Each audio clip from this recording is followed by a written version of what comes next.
Hola a todos, bienvenidos. Seguiremos con el spoiler para la cirugía Reverse With Me. No tenía apendicitis, ni síndrome del intestino irritable, y tampoco era una intoxicación. Los resultados de la radiografía indicaron que tenía un bloqueo en los intestinos. La miré con sorpresa, incapaz de articular alguna palabra. Lo que sí sabía con certeza era que provocaba que sus intestinos se hincharan. Karan continuó fingiendo que nunca me había conocido antes. Ella fruncía el ceño, mientras leía los resultados antes de hacer contacto visual con la joven paciente, que estaba aturdida. Tomó al paciente del cabello, aparentemente tratando de mostrar algo. Entonces la doctora, con su uniforme azul, descubrió que la joven llevaba una peluca. Al examinar todo con atención, hizo que levantara las cejas, mientras observaba que no tenía cabello en algunas zonas y que habían sido arrancados.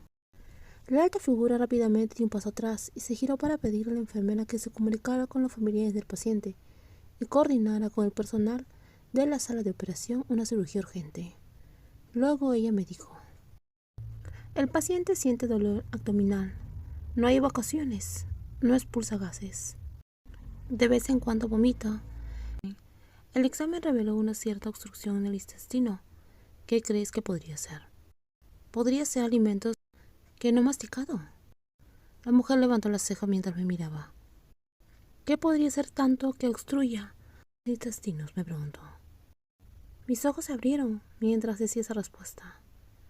La peluca fue removida brevemente y se notó que la cabeza del paciente tenía mechones arrancados. Sin embargo, cuando intentaba preguntar a la paciente si había comido antes, había negado.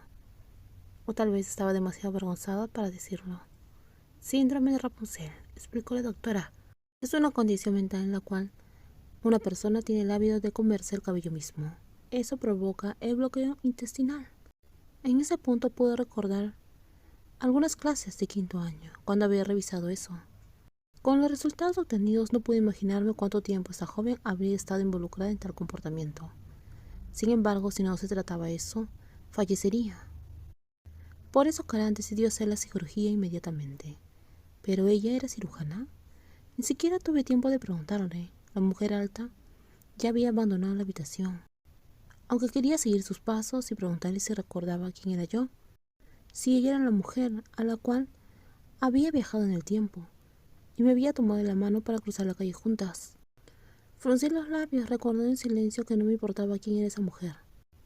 Ahora ella estaba aquí. Luego me enteré que Karan había trabajado como cirujana general en un hospital antes de regresar a Bangkok para continuar su beca en ese hospital.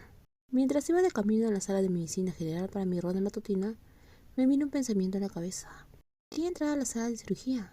Quería unirme a ella. Pero todavía faltan varias semanas para mi último día en el departamento.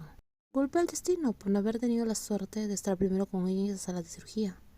Quería darme una bofetada por no haber llegado a la conclusión a la cual ella había llegado.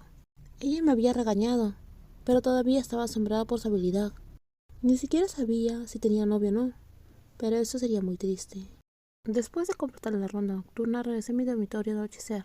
Tomé el teléfono y llamé a Piaget, expresando mi interés por saber más.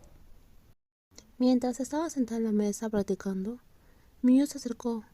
Ella parece estar reflexionando sobre algo. De repente me di cuenta de que Miu también estaba en la sala de cirugía. ¿Estás en la sala de cirugía ahora? Sí, estuve hace rato. Estoy buscando a alguien, le dije. ¿Cómo se llama esa persona? Se llama Kaumaisa. ¿La conociste? ¿Cómo era ella? Cuéntame todo, por favor. ¿Tiene pareja? Cálmate, te estás poniendo nerviosa. Solo dime, quiero saber. En primer lugar, nunca he estado en una sala de cirugía con ella, y rezo para nunca hacerlo. En segundo lugar, la sala de cirugía no solo tiene uno o dos doctores, son varios.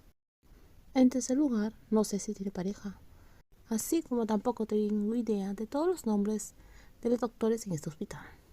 Si es alguien que realmente conoces, ¿por qué no vas y hablas con ella? Es que ella parece un poco fría conmigo.